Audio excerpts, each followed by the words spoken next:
Hi everybody and welcome back to Lost Genre Reddit Stories. This post is from the subreddit Am I the A-hole and it's by user Alternative Site 1468. Am I the a-hole for how I reacted when my niece announced she was engaged?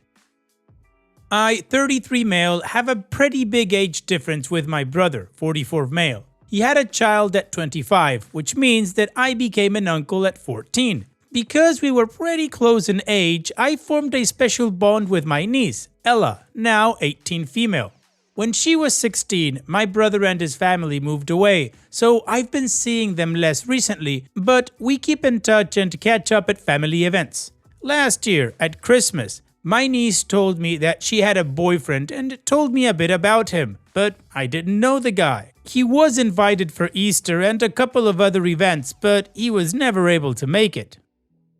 When we were planning our mother's birthday, my brother decided to invite Ella's boyfriend so that we could all meet him. Yesterday was the birthday. I was looking forward to meeting Mark, Ella's boyfriend, but was very confused when I saw her walk in with a man that looked double her age. Spoiler alert, he is. She introduced him to me and I politely smiled but was deep down very concerned. I went to my brother to ask how old Mark was and he told me that Mark is 36, so literally double Ella's age. She had told me that he was a bit older, but I assumed like early to mid-20s, not almost 40. That's when they called us in the living room to share exciting news. Ella showed us a ring and revealed that they were engaged. I just said, "What the F?" and everyone turned around and looked at me like I was crazy. I told them they were out of their minds if they thought this was normal, that there was no world in which a 30-something should date an 18-year-old, and that she shouldn't be getting married. All of them accused me of ruining Ella's happiness. Some even said that I was jealous of Mark, which is so effing disgusting I can't even explain it. I mean, I'm younger than Mark, but never in a million years would I ever consider dating someone younger than 25. They told me that it was perfectly legal as they were both adults, which isn't true because they've been dating for a year and Ella turned 18 7 months ago, and that if they were happy, that's all that matters. I told them that they were sick for allowing this and that he was a predator, but they wouldn't listen. I know this isn't my business, but I can't help but fear for Ella. She is young and doesn't really know what she's getting into. I'm really scared for her getting married and being unable to leave him when she realizes how sick it was. I then left and slammed the door and have been receiving pretty wild messages and calls since then. I don't know if I was wrong for this and I'm just overreacting, and if I wasn't wrong, I don't know what I can do to make them realize how wrong it is. Am I the a-hole? Well, OP, in my opinion, no, you're not the a-hole and you are definitely not wrong. If my daughter came home with a guy twice her age, I would definitely freak out. But I think I would handle that freak out internally and then talk to my wife about how do we get her to stop seeing that guy. Because freaking out and making a scene, I believe the only thing it will do is just make Ella want to stay with him even more. This guy is sick and he is a predator, and I'm pretty sure his next step is going to start isolating Ella. If I was in your shoes, instead of being angry right now or showing them how angry I am, I would just try to keep an open line of communication with Ella, for at any point she needs you, she can run away. And what do you guys think? Let me know in the comment section, and now let's check out the community comments. Ad Accomplished 6870 says, a 35-year-old going after a 17-year-old is ick. They are just too far apart in life experience and station in life to have a relationship based on mutual respect and equality. These types of relationships are usually based on mutual exploitation. He gets a pretty young thing, she gets access to material benefits not usually earned by people in her age group, and that is not a great thing to base a relationship on. I know I am generalizing and there are cases of true and healthy love between people with this kind of age gap, but my reaction is the same as yours. This likely puts you on the outs with your family, but someone had to say what you said. No Addition 5543 says, he's a predator, you're right. The most important thing you can do is get her on birth control because he's going to destroy her life. And Lady Ugsalot1 says, not the a-hole. Call your niece and apologize for your outburst. Explain that you have never known a good man of that age to go after someone so young and you reacted out of fear. Tell her that you trust her to put herself first and you are always there for her. This is important. It's pretty much guaranteed that she is or will be a victim of this man's abuse, so make it clear you're ride or die. This is part of your insurance against isolation. Call your brother and apologize for your reaction. Then act like he must be concerned. Act concerned for him. How are you managing this? You must be so scared for her. It must have been awful to realize you couldn't protect her. Yup, lay on the shame by pretending to be concerned and empathetic. Find out how and where they met. Pretend to be interested in a cute way. Ah, how did you meet? If this man is in any sort of job that brings him near minors, report him. Do a social media search. Is he recently divorced, etc. Additional information from OP's comments. I quickly went over his Facebook account, so it's not really verified information, but I saw pictures of him with his ex, I think, and she looked 24 maybe? It's still better, but if the guy has a thing for younger girls, that's even more wrong. And it seems like he was still with his ex when he started dating my niece, so even weirder. Also, from what I understood, they met doing sports. Ella was in a tennis tournament in her club and she played against adults. She played against Mark. And after, he came to talk to her, so they talked and that was basically it. I know it doesn't mean anything, but he doesn't look rich, and I've seen pictures of his house. It's pretty normal. I'd say middle class, upper middle class at best. Well, the community agrees that this is wrong and has given OP advice on how to deal with it. Now, we've got 3 updates to this story, so let's move on with the first one. So, I've taken the past 24 hours to really reflect on all of this. I tried to take in most of the advice in the comments, and here's what I have decided. I don't think that me telling her and everyone that their relationship is weird was wrong. I, however, think that I did wrong, and it was pretty harsh because it was in the heat of the moment, but I still find this very creepy and don't think she should get married. What I've decided to do is 1. Apologize to her. I sent her a text saying I was sorry for my outburst and that I should have thought it through beforehand. I told her that I never wanted to make her feel like I didn't want her to be happy and that I loved her very much and had her best interest in mind. 2. Ask her if we could talk about this. I asked if she would be okay and free to hang out and maybe get coffee this week to talk about all of this with a clear head. I really want to try and get her to see why it's weird and that maybe marrying him is not a great choice. And 3. Explain myself to my brother. I sent him a text saying that I was sorry for the way I said it, but that I still thought that it needed to be said. I explained to him why I think Mark is a predator and this relationship could have a very negative and damaging impact for Ella. I'm still waiting on their replies. I'll update when they reply or when I see Ella if she accepts, depending on how long it would take.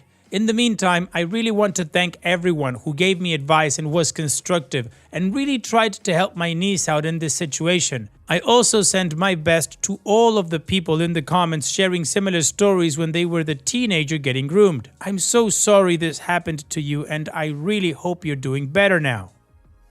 Okay, it seems that OP got some really good advice from the community, or at least he's following up on that and has a plan moving forward. So now, let's move on to the next update.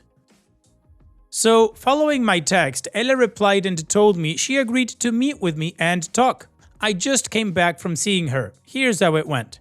She asked me what I wanted to tell her and I started explaining that I didn't think her relationship was very healthy and that no older guy should want to date a teenager. I told her that she was an incredible woman, so I wasn't saying it was weird that someone would want to marry her, but that guys my age normally shouldn't even look at a teenager. She wasn't convinced and said that sometimes it's true, but sometimes it's okay. I asked her for how she would feel if I told her that someone born today could be her future partner, and she said it felt really weird. I also asked her if she would consider dating someone younger than 15, and she said no. I could see her starting to realize that Mark maybe didn't have the best intentions. I also asked her if she knew about his previous relationship, and she said vaguely and just told me the girl's name. I asked her if she knew how old the girl was, and she said she was 21. I also asked her if she knew that their relationships overlapped, and she said that Mark always told her he was single since they met. But she kind of felt like that wasn't true. I told her that since his previous girlfriend was also significantly younger, it seemed like he had a thing for younger girls, which is kinda weird. After discussing that, she told me a bit more about her relationship. She told me she was starting to feel weird about it because of Mark's recent behavior. I asked what she meant, and she said that he had been flirting with a lot of girls who were all also younger, including some of Ella's friends. When she confronted him, he sort of gaslit her into thinking it wasn't flirting. He was also making a lot of comments about having children with Ella and how cute it would be to see her raise them. She told me she was absolutely not ready for that and also wanted to go to college and work and not be a stay-at-home mom. Because of all of that, she was doubting her relationship, and I told her that I understood. She said she was scared of breaking up with him because he had become her whole life recently and she didn't know what she would do without him. I told her that she was surrounded by people who loved her and would be there for her, and that she was a lot more than just Mark's girlfriend. I said that she knew my opinion on it, but that ultimately the choice was hers, and that I just wanted her to be happy. I also said I would be there for her no matter what. She told me that she will try to break up with him this week, and she'll let me know how it goes. Also, again, thank you to everyone who gave advice and tried to help us. I really appreciate it.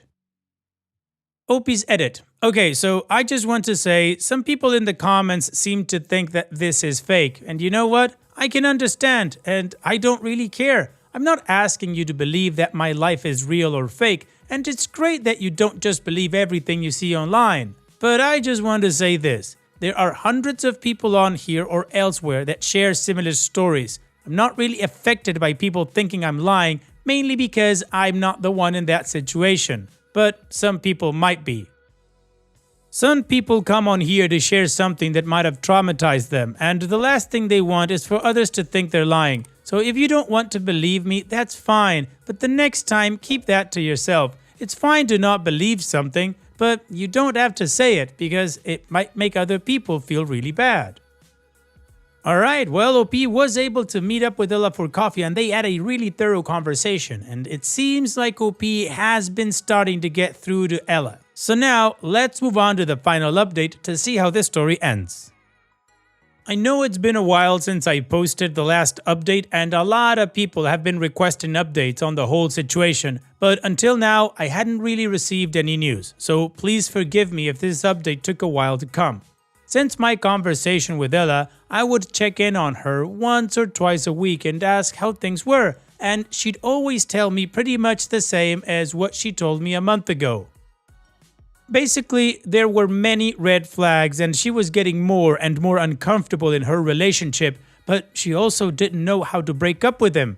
I tried to give her some advice, but eventually told her that I thought she should do it when she felt comfortable. Yesterday, I called her to know what she had planned for the holidays and if she'd be coming to the family dinner that I was hosting, and if Mark would be coming. That's when she told me that she had broken up with him the evening before. She was pretty shaken up, so I didn't ask for too much details and asked if she wanted to come to my house for a while. She said that Mark had left to stay with his family when she told him, so she was okay staying home. This is maybe not a very detailed update, but here's what I know. She told me that he had been getting angry at her all week for small things, and then they were talking about the holidays and he insisted that they shouldn't go with Ella's family and instead spend a week with his family because they see them less often. They live out of state. After that, he made a comment about how he hoped that the next year as a present they could give his mother a grandchild, and Ella said that's what really made her break up with him. And she also told me that she would be coming alone to the family dinner. I don't know what she told him or how he reacted, and maybe she'll tell me more in a while when she feels better, and if not, I won't ask her to. Again, thank you to anyone who gave advice and tried to help with this situation. Well, OP, good for Ella and for you for being there for her to support her and help her see that this was not a good thing, at least to plant the seed of doubt, and she took it from there. I would say Ella dodged a bullet. So here's wishing you and your family the best in the future, OP. Thanks for sharing and take care. And now, let's finish this video with a mood booster post. This post is from the subreddit Malicious Compliant, and it's by user Really Effin' Tired. You want me to wait until the last minute to book my hotel? Deal. I work remotely for a small company, around 100 employees, and based on my contract, I have to return to the office for a week 4 times a year. The last time I went back up was in November. In the contract, it was laid out that my employer pays 100% of the hotel and gas or airfare. Normally, this is an extreme and eventful routine. It's a mid-sized Midwestern city with not much to do. It is what it is.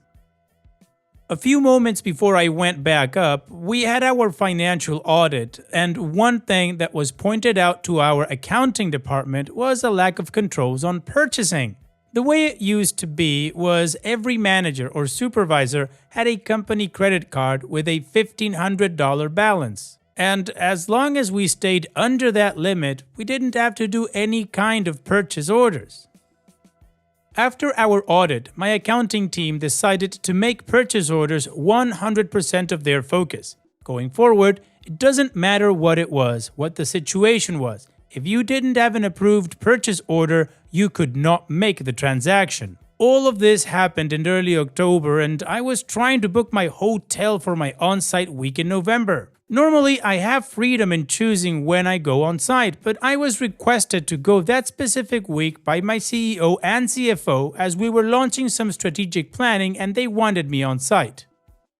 So I put the purchase order in for the hotel and I don't hear anything back. I forget about it for a couple of weeks, then remember mid-October that I still don't have a hotel room booked. When I initially made the request, it was about $550 for 4 nights. Looking again in mid-October, it was now up to $700 for 4 nights. I look around and noticed that same week I'm supposed to go up there, there's a concert in the same city followed by a big college sporting event in that town. I sent an email to my accountant folk that I need to book a hotel. Rates are going up, room availability is going down, yada yada yada. I get a tersely worded email back saying that everyone has different priorities and my purchase order will be addressed once all the ones before it are done. So I sit back and wait and keep checking every other day and keep seeing prices go up. I send a weekly email asking if it's approved yet, and I keep getting absolute silence back. Finally, a week before, I email my accounting team with the CFO included, saying if I don't book a room that day, there wouldn't be any room left, and I wouldn't be able to make it up for the strategic planning work. About 30 minutes later, I get back an email that says, word for word, you are authorized to reserve a hotel room for 4 nights. Cool, I book it. That $550 room is now $1,200. I book it and move on with my life and don't think anything of it. Last week, I got around to uploading my credit card receipts and submitted my expense report, which included a $1,200 hotel stay. I got a call from my CFO today just exploding on me, furious about where the hell did I stay that cost that much and what was I thinking? I, very calm, just forwarded the original purchase order and all the emails I sent saying that prices were raising. I had dead silence on the phone as he read through the email chains and just said, for F's sake, then hung up. At the end of the day, all supervisors got an email that the purchase order system was being shut down until they could figure out how to manage it better. Well, OP, they wanted to implement a system to keep a close track on spending. I guess they just forgot to factor in everything else. Thanks for sharing, OP. And that's it for today's video. Thank you so much for taking the time to watch it. Now, if you've gotten to this point in the video, I assume that you like these stories that I'm reading out. So here are a couple more that you might enjoy. And if you don't have any time to watch another story right now, save it for later. And also, don't forget to hit that subscribe button.